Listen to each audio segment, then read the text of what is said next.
From a $4 million scrapped family storyline to a motorcycle launched into a helicopter at the Arkansas State Capitol, this 1991 action bomb hides production chaos, biblical dialogue disasters, and unwashed costumes that would make any biker gang proud. Buckle up as we dive into the bizarre behind-the-scenes mayhem of Brian Bosworth's mullet-fueled debut. Here are 15 weird facts you didn't know about Stone Cold, 1991. Fact 1. 4 weeks of filming vanished. Stone Cold had one of the most expensive false starts in action movie history when the original director, Bruce Malmuth, was fired partway through production and 4 entire weeks of footage were thrown straight into the trash. The film initially had a completely different tone, with scenes showing Brian Bosworth's undercover cop character, Joe Huff, living a normal life with his wife, young daughter, and sister before infiltrating the biker gang. This family storyline was meant to give the character emotional depth and show what he had to lose by going undercover, but the studio decided it was slowing down the action and making the film feel more like a drama than the adrenaline-fueled thriller they wanted. When new director Craig R. Baxley took over, he made the bold decision to scrap all of that footage and start fresh with a leaner, meaner approach that dropped viewers straight into the action. The decision wasn't cheap, as those 4 weeks of filming had already cost the production around $4 million in 1991 money, which would be even more substantial in today's terms. Cast and crew members were reportedly shocked when they learned that weeks of their hard work would never see the light of day. But Baxley was convinced that audiences coming to see an action movie starring a football player didn't want domestic scenes and family drama. The gamble was that a stripped-down, pure action approach would work better, even if it meant eating millions of dollars in sunk costs. Whether this decision helped or hurt the film's box office prospects remains debatable, but it certainly made Stone Cold one of the most expensive mid-production course corrections of its era. Fact 2. Arnold Schwarzenegger was offered the role first. Before Brian Bosworth ever strapped on a leather vest and rode a motorcycle for Stone Cold, the lead role of tough-as-nails undercover cop Joe Huff was actually offered to none other than Arnold Schwarzenegger, who was at the absolute peak of his action movie stardom in the early 1990s. The studio was hoping to land one of Hollywood's biggest action stars to guarantee box office success, and Schwarzenegger seemed like the perfect fit for a movie about a cop infiltrating a violent biker gang.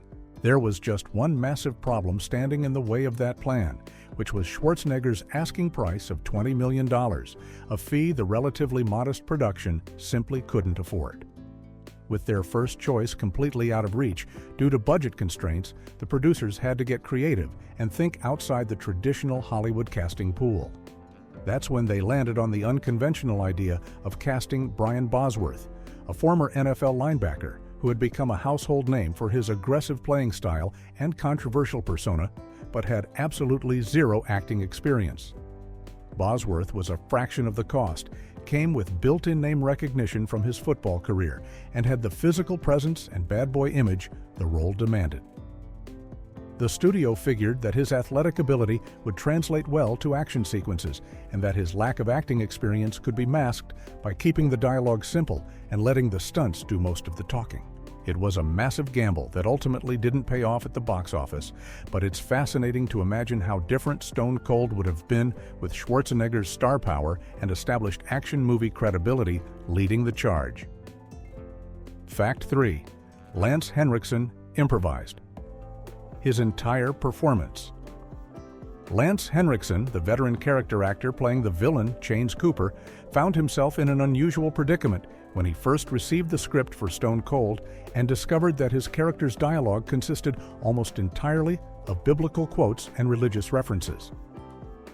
The original director apparently envisioned Chains as a pseudo-intellectual villain who justified his violence through twisted scripture, but Henriksen immediately recognized that audiences would find this approach pretentious and off-putting rather than menacing. When new director Craig R. Baxley came on board after Bruce Malmuth was fired, Henriksen saw his opportunity and made a bold pitch to completely abandon the scripted dialogue and improvise his entire performance instead. Baxley, who was already reworking significant portions of the film anyway, agreed to let Henriksen take creative control of his character, trusting the experienced actor's instincts about what would work on screen. This decision gave Henriksen the freedom to create a more grounded and genuinely threatening villain, rather than one who constantly quoted the Bible and came across as theatrical instead of dangerous. Henriksen drew on his own understanding of outlaw biker culture and criminal psychology to craft dialogue that felt authentic and intimidating, making Chance Cooper a more believable leader of a violent motorcycle gang. The improvisation extended throughout the entire shoot, with Henriksen often creating his lines on the spot based on the scene and the other actors' performances, which gave his character an unpredictable edge that scripted dialogue might not have achieved. This creative freedom is one of the reasons why Chance Cooper remains one of the most memorable elements of Stone Cold, with Henriksen's natural charisma and menace shining through in every scene, despite the film's other shortcomings. Fact 4. William Forsythe refused to wash his clothes method acting took a particularly pungent turn on the set of Stone Cold when William Forsythe, who played the unhinged and violent biker Ice, made the unusual decision not to wash his costume during the entire 4-month filming schedule. Forsythe was committed to making his character feel as authentic and grimy as possible, reasoning that a genuine outlaw biker living on the road wouldn't exactly be prioritizing laundry and personal hygiene. So he wore the same leather vest, jeans, and other pieces of his costume day after day, week after week, allowing them to accumulate genuine dirt, sweat, and wear that no wardrobe department could artificially replicate.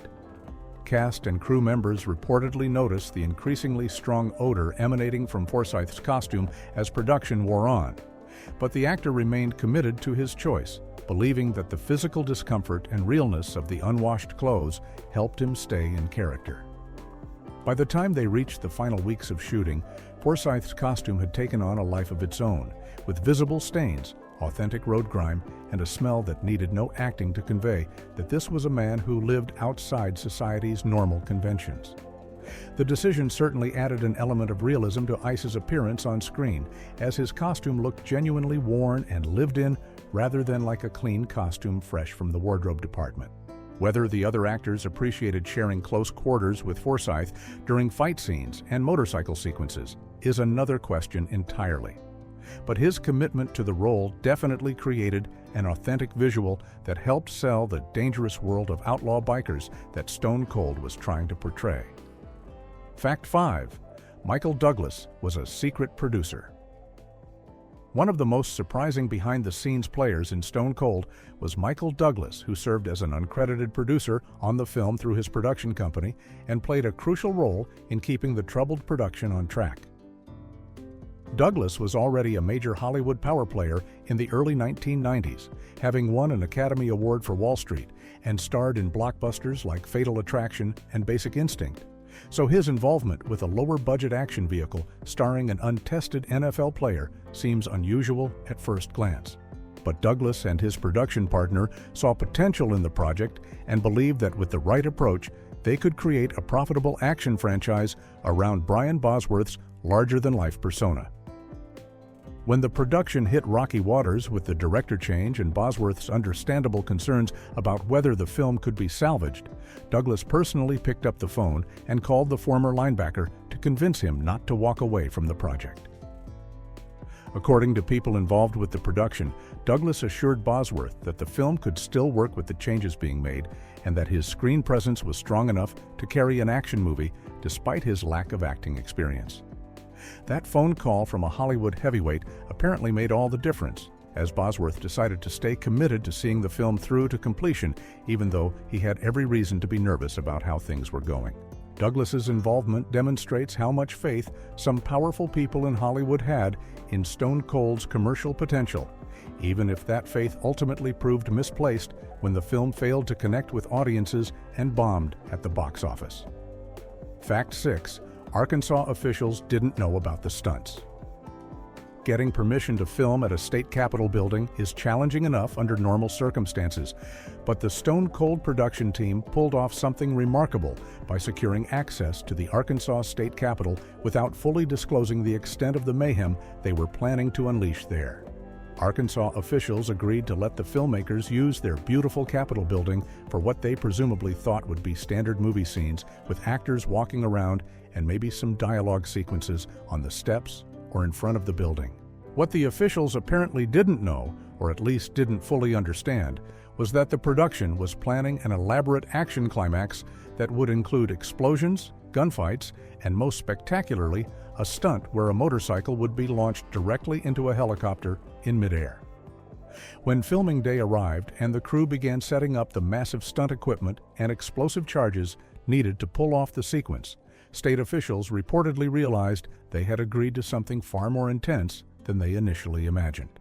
By that point, however, contracts were signed and the production was already in motion, so there wasn't much the officials could do except watch as Hollywood transformed their dignified government building into an action movie war zone.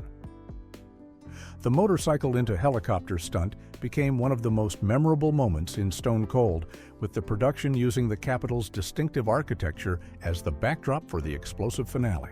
Whether Arkansas officials would have been quite so accommodating if they had known the full extent of the planned destruction is an open question, but the production certainly benefited from what appears to have been a carefully worded permit application that emphasized the prestige of having their Capitol on film, while downplaying the flying motorcycles and exploding helicopters that would accompany it.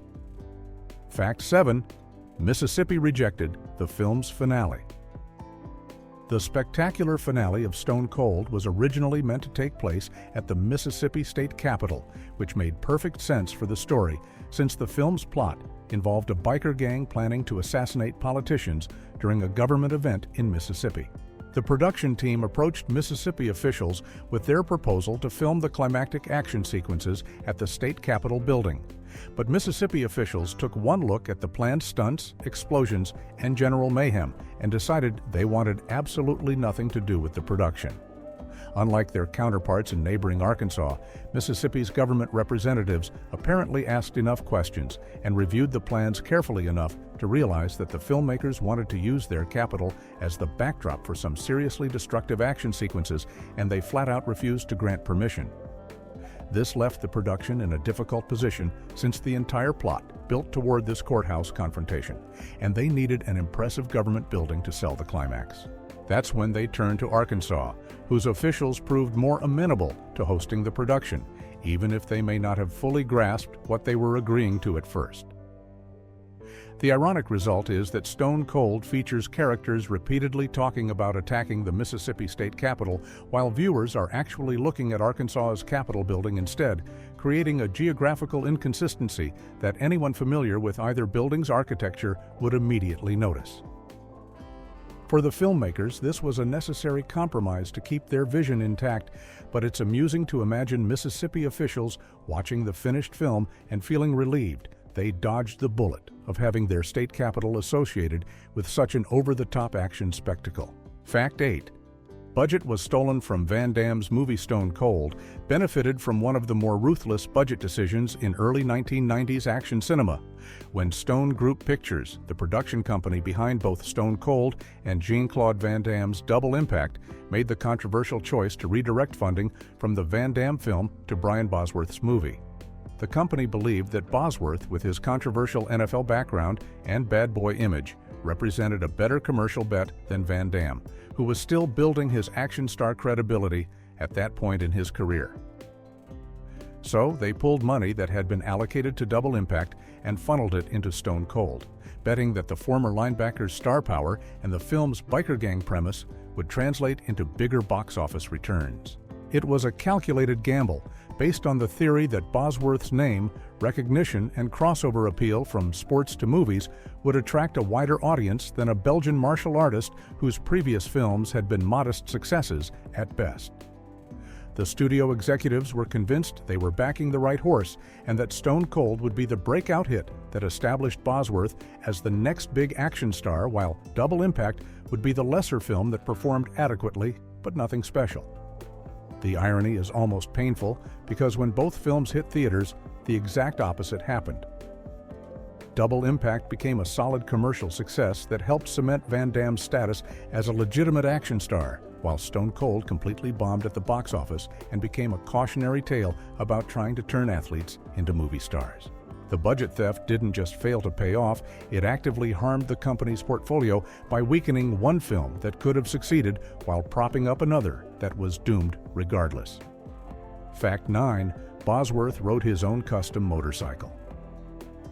Brian Bosworth brought his own personal motorcycle to the Stone Cold production, a customized bike that he used for many of his characters' riding scenes throughout the film.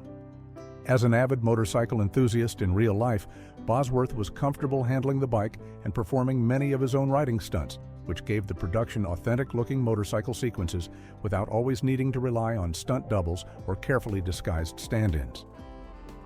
The production modified Bosworth's bike somewhat to fit the aesthetic they wanted for his undercover cop character. But the core motorcycle viewers see in many scenes was actually the star's personal property that he rode on his own time. Meanwhile, Lance Henriksen needed a motorcycle for his role as the gang leader Chains Cooper. And rather than using a generic production bike, he ended up borrowing a motorcycle from none other than Mickey Rourke, who was already establishing himself as something of a Hollywood bad boy with his own connections to motorcycle culture. Rourke was apparently willing to lend his bike for the production, but he wasn't about to do it for free, so he sent a bill for the rental that the production had to pay. This added an amusing Hollywood connection to the film, with one actor borrowing another famous actor's personal motorcycle to play a biker gang leader. The fact that both Bosworth and Henriksen were riding bikes with real history and personal connections, rather than anonymous production vehicles, added a layer of authenticity to their performances, as both actors were handling machines that actually meant something, rather than just generic props pulled from a studio warehouse. Fact 10. The movie killed its own production company. Stone Cold didn't just fail at the box office, it failed so catastrophically that it took down the entire production company that made it. Stone Group Pictures had invested heavily in the film, believing that Brian Bosworth's crossover appeal from football to movies would create a new action franchise and establish them as a major player in the action genre. When Stone Cold opened in theaters in May of 1991, it crashed and burned spectacularly, earning only $9.1 million domestically against a production budget of around $25 million, a financial disaster by any measure. The film's failure was so complete that Stone Group Pictures couldn't recover from the losses and effectively ceased operations as a theatrical film company, unable to secure financing for future projects after such a high-profile bomb. The collapse of Stone Group Pictures meant that all their plans for future films and potential franchises died along with Stone Cold's box office prospects, wiping out whatever momentum they had been trying to build. For Brian Bosworth, the consequences were equally severe, as the film's failure completely derailed any chance he had of becoming a legitimate movie star in theatrical releases. After Stone Cold bombed, no major studios were willing to take a chance on Bosworth in leading roles, and he was relegated to direct-to-video action films for the rest of his acting career, never getting another shot at the big screen stardom that had seemed within reach. The direct-to-video market became his new home, where he made numerous forgettable action movies that went straight to rental shelves without ever seeing the inside of a theater, a dramatic come-down from the high hopes everyone had when Stone Cold was being made. Fact 11. One motorcycle chase spanned 3 states. The intense motorcycle chase between Brian Bosworth and William Forsythe that appears as one continuous sequence in Stone Cold was actually pieced together from footage shot in 3 completely different states across the American South and West Coast. Production logistics, location availability, and budget constraints meant that the filmmakers had to get creative about where they shot different portions of the chase, so they filmed sections in Alabama, Mississippi, and surprisingly, Los Angeles, California, then edited them together to create what appears on screen as one seamless pursuit through southern backroads. The editing team did an impressive job of matching the footage so that most viewers would never notice they're watching a chase that jumps thousands of miles between cuts, carefully selecting shots and angles that made the landscape transitions feel natural enough that the geography doesn't become distracting.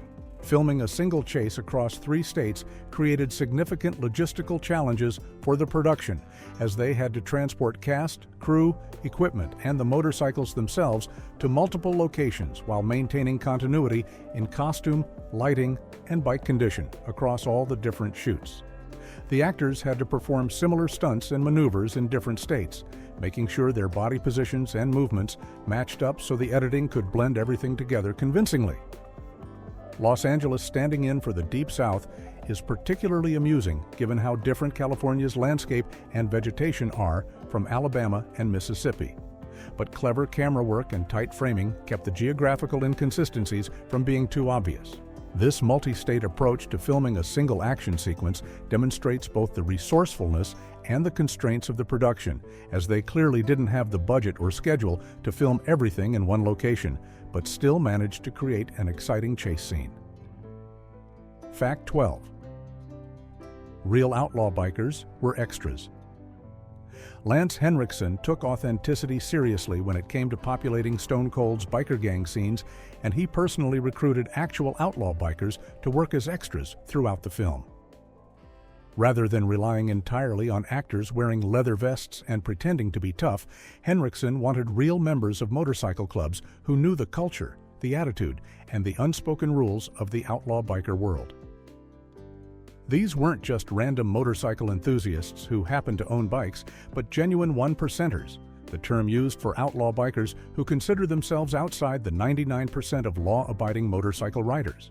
Having these real bikers on set added an undeniable authenticity to the background of scenes, as their natural body language, interactions, and presence couldn't be replicated by Hollywood extras, no matter how good their costumes were.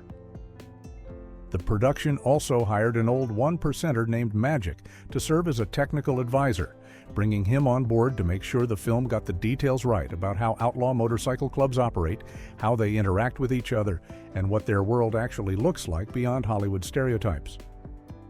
Magic's role was to review scenes, advise the actors on proper behavior and protocol, and point out anything that felt inauthentic or would make real bikers laugh at the film's portrayal of their culture. This commitment to authenticity through hiring real bikers rather than just dressing up actors shows that despite Stone Cold's over-the-top action and sometimes silly plot, the filmmakers were genuinely trying to ground the biker elements in reality and create a world that felt believable to people who actually lived that lifestyle.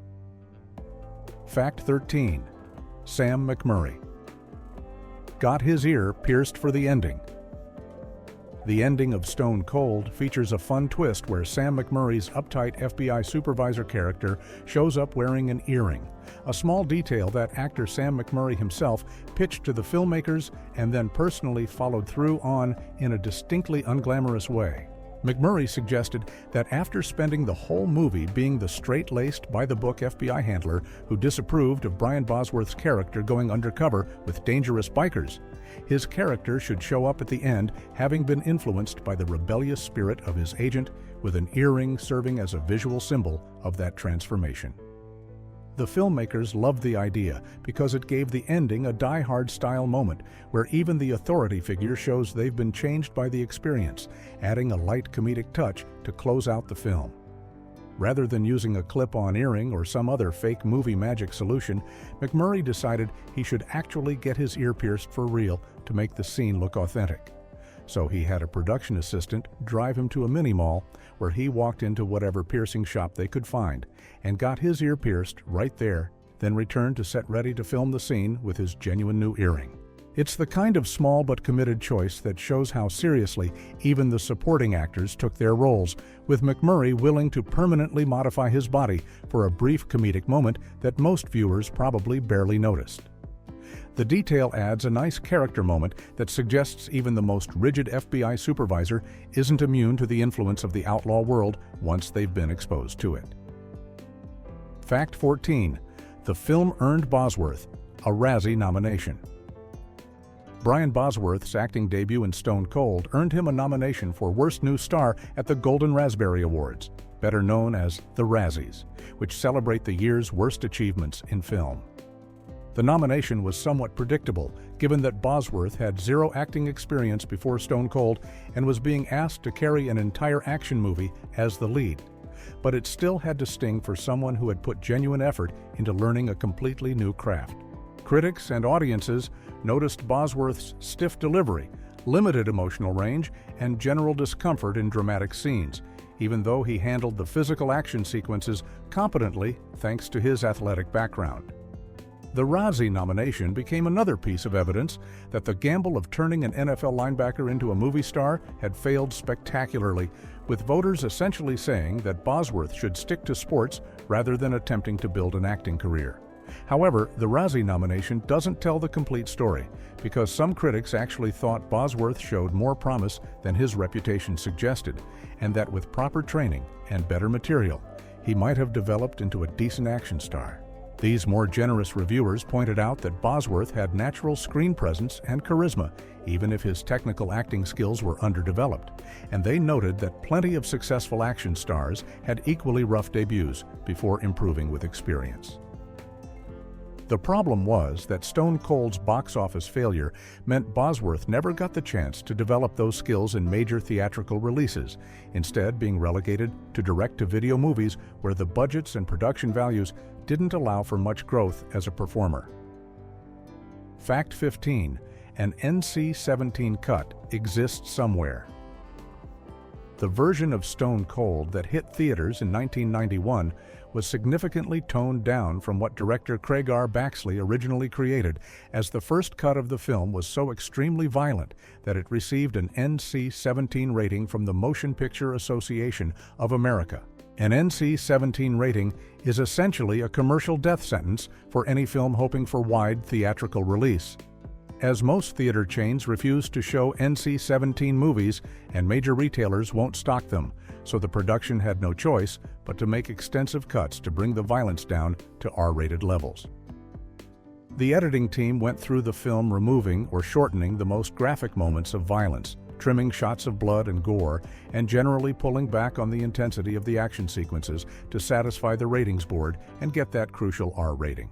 What makes this particularly frustrating for action movie fans is that the original NC-17 cut has never been officially released in any format, not on VHS, not on DVD, and not on any streaming platform, meaning whatever ultra-violent vision Baxley originally captured is sitting in a vault somewhere gathering dust. Nobody outside the production team and the MPAA ratings board knows exactly what was removed or how much more intense the original version was compared to the theatrical release, which has led to decades of speculation among cult film fans about what they're missing. Some reports suggest the removed footage included more graphic headshots, extended fight sequences with brutal hand-to-hand combat, and possibly more explicit violence during the climactic Capitol shootout, but without access to the footage, it's impossible to know for certain what made the cut so extreme.